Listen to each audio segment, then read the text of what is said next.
மிதுன ராசி அன்பர்களே, ஜூலை மாதம் மிதுன ராசிக்கு எப்படி இருக்க போகிறது? உங்களுக்கு அதிர்ஷ்டம், யோகம் அப்படின்ற பலன்லாம் இருக்கிறதா? ஏதாவது தடை, தாமதம், பின்னடைவு, பிரச்சனை, நஷ்டம் இருக்கிறதா? என்னெல்லாம் ட்ரை பண்ணலாம்? என்னெல்லாம் செய்யலாம்?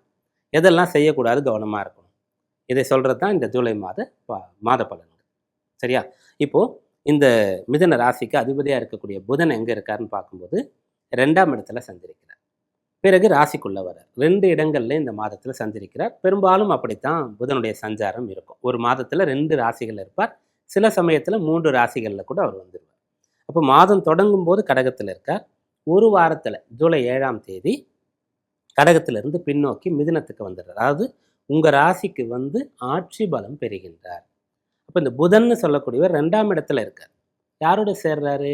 சுக்கிரனோட சேர்றார். அப்புறம் குருவோட சேர்றார். அதனால உங்களுக்கு என்ன நடக்குன்னா, குடும்பத்திற்காக பொருளை ஈட்டணும் அப்படின்ற ஒரு பலனானது இந்த மாதத்தில் இருக்கிறது. ஃபஸ்ட்டு 7 நாள். அப்புறம் திருமணமானவர்கள் வாழ்க்கை துணையுடைய விருப்பங்களை நிறைவேற்றணும். அவங்களுக்கு ஆபரணங்கள், அணிகலன்கள், துணிமணிகள் அதை வாங்கி கொடுக்கறது, பிடிச்ச இடங்களுக்கு அழைச்சிட்டு போகிறது, அவங்களுக்கு நீங்கள் கொடுத்த கமிட்மெண்ட்டை வந்து நிறைவேற்றுறது, அதெல்லாம் நீங்கள் செய்யலாம். இப்படியாக குடும்பம் அப்புறம் வாழ்க்கை துணைன்றது ஒரு வாரத்தில் வந்துடுது. அதன் பிறகு இந்த புதன் வந்து 2 அப்படின்னு சொல்லக்கூடிய குடும்பஸ்தானத்திலிருந்து ராசிக்குள்ளே வந்துடுவார். சுக்கிரன் கலத்தர காரகன்னு சொல்கிறோம் இல்லையா, அவர் வந்து ராசிக்கு 2லேருந்து 3ஆம் இடத்திற்கு போயிடுவார். 4, 7ஆம் தேதிகள் ஜூலையில் இந்த நிகழ்வுகள் நடக்கப் போகிறது. அப்போ புதன் வந்து ராசியில் வந்துடுறாருன்னு சொன்னால் கூட சூரியன் இருக்கார். சூரியன் புதனுடைய சேர்க்கை இருக்கும். 7ஆம் தேதியிலேருந்து 16ஆம் தேதி வரைக்கும் இருக்கும். இந்த காலகட்டம்லாம் என்னென்னா, பிளான் பண்ணுறது, ஒரு விஷயத்தை முடிவு பண்ணுறது, அதற்கு தகுந்த ஒரு காலம். சூரியன் புதன் சேர்ந்தால் அவங்கள என்ன சொல்லுவேன்னு சொன்னால் நிபுணன் அப்படின்னு சொல்லுவோம். எக்ஸ்பர்ட் ஒரு ஃபீல்டில்.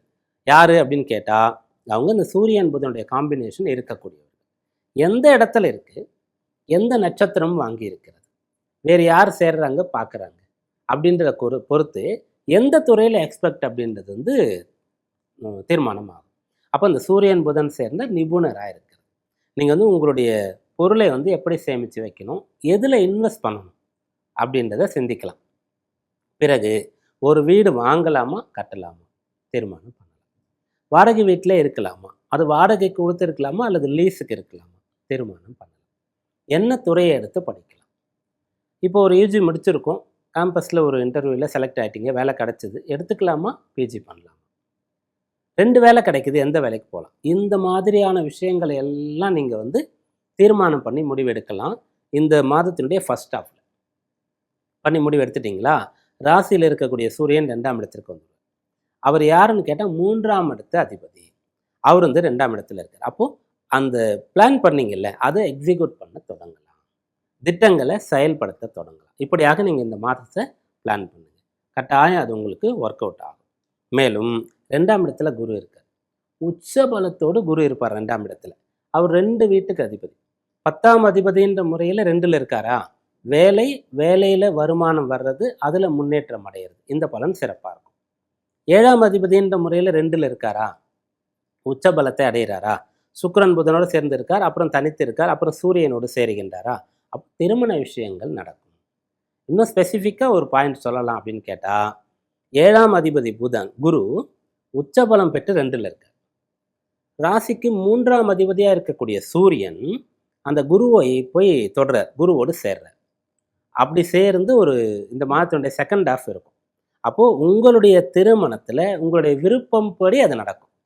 இன்னும் உடச்சி சொல்லணும்னு சொன்னால், காதல்ன்றது திருமணத்தில் போய் முடியும். காதல் திருமணங்கள் கைகூடும், அது நல்லபடியாக இருக்கும். ஏன்னா புதன் உங்கள் ராசி அதிபதி, ரொம்ப மெச்சூர், ரொம்ப கரெக்டாக பிளான் பண்ணி, அதாவது நிறைய விஷயங்களை ஆராய்ந்து தெரிஞ்சுட்டு தகுந்த ஒரு நபரை செலக்ட் பண்ணுறது.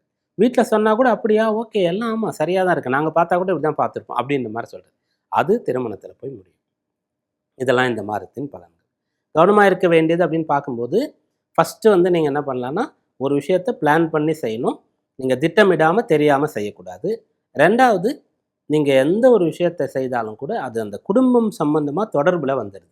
தனித்து எதையும் செய்யக்கூடாது அப்படின்றது தான். மற்றபடி இந்த மாதம் சாதகமாக இருக்குது. இந்த மாதத்தில் உங்களுக்கான வழிபாடு என்ன அப்படின்னா, ஆனி மாதம் ஆடி 2 மாதம் வருகிறது. ஜூலைன்னும் போது தமிழில் இந்த ஆடி அப்படின்னு சொன்னால் அது வந்து நிறைய ஊரில் வந்து அம்மன் சம்பந்தமாக, கிராம கோயில்கள் சம்பந்தமாக திருவிழாக்கள் நடக்கக்கூடியதாக இருக்கும்.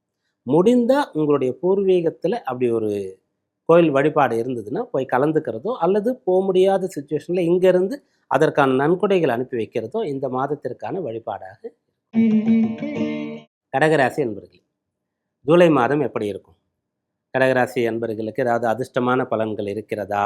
செல்வம் சேருமா? ஆபரணங்கள் வாங்க முடியுமா? திருமணம் கைகூடுமா?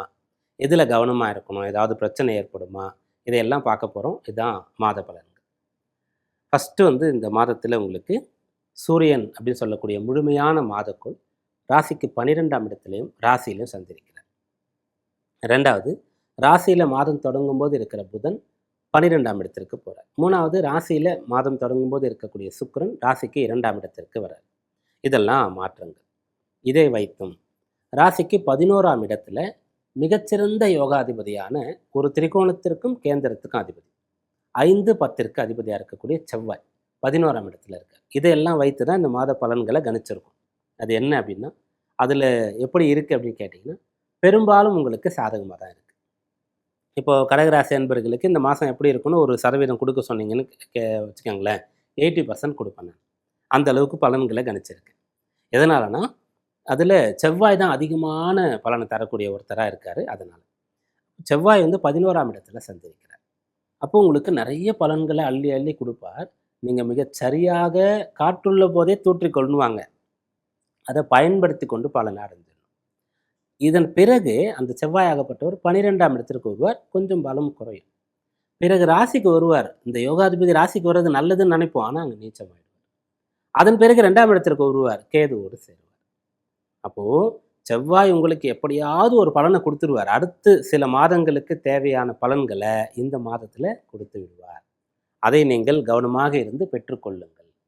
செவ்வாய் 11ஆம் இடத்தில் இருக்கார். அப்படி இருக்கும்போது சூரியன் ராசியில் இருக்கார்.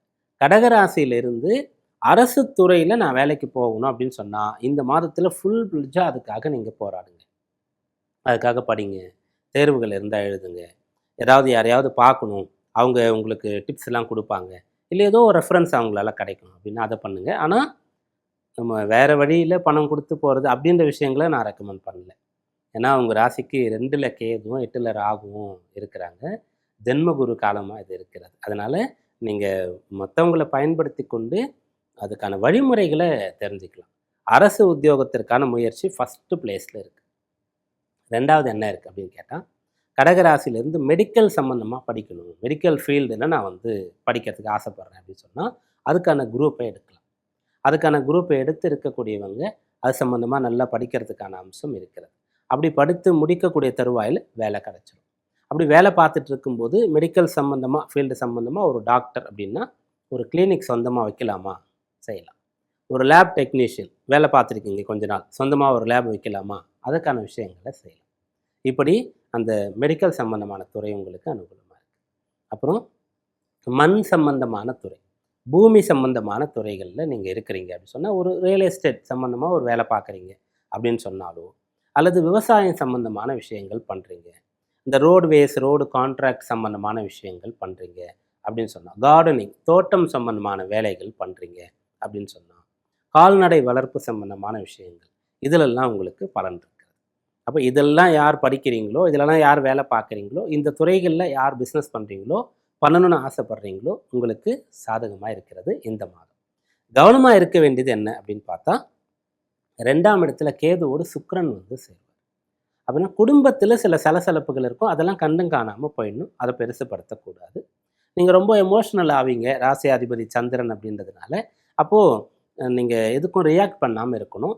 கோபமாக இருக்கும்போது பேசுவதை தவிர்க்கணும். இது மட்டும் கவனமாக இருந்தால் போதுமானது. அதுபோல் திருமண யோகமும் கூட இந்த மாதத்தில் உங்களுக்கு சாதகமாக இருக்கிறது. ஆனால் அந்த திருமணம் பெற்றோர் பார்த்து அவங்க ரொம்ப திருப்தியாக மனமுவந்து செய்து வைக்கக்கூடியதாக இருக்கும். அதில் அதிகமான கண்டென்ட் வந்து பெற்றோர் தான் இருக்கும். ஜஸ்ட்டு நீங்கள் பார்க்குறீங்க, பேசுகிறீங்க, அவ்வளோதான். மற்றபடி எல்லாமே உங்களுடைய பேரண்ட்ஸ் தான் பார்த்தாங்க, பேசுனாங்க, முடிவு பண்ணாங்க அப்படின்ற மாதிரி இருக்கும். அப்படிப்பட்ட திருமணங்கள் கைகூடும்.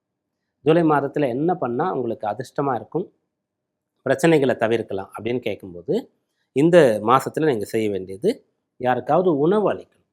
அதுக்கு வந்து பௌர்ணமி அன்னைக்கு அன்னதானம் பண்ணுங்கள், உங்கள் ஜென்ம நட்சத்திரம் அன்னைக்கு பண்ணுங்க அப்படின்ற மாதிரிலாம் சொல்லுவோம். ஆனால் இப்போ இந்த ஜூலை மாதம் பொறுத்த வரைக்கும் என்னைக்கு முடியுதோ அன்னைக்கு நேரடியாக யாருக்காவது உணவு வாங்கி கொடுக்கறதோ, வீட்டிலேயே அழகாக பிளான் பண்ணி ஒரு விடுப்பு நாளில் நீங்களே ஃபுட்டெல்லாம் ப்ரிப்பேர் பண்ணி அதை கொண்டு போய் கொடுக்கறதோ அதை பண்ணுங்கள். இந்த மாதம் சிறப்பாக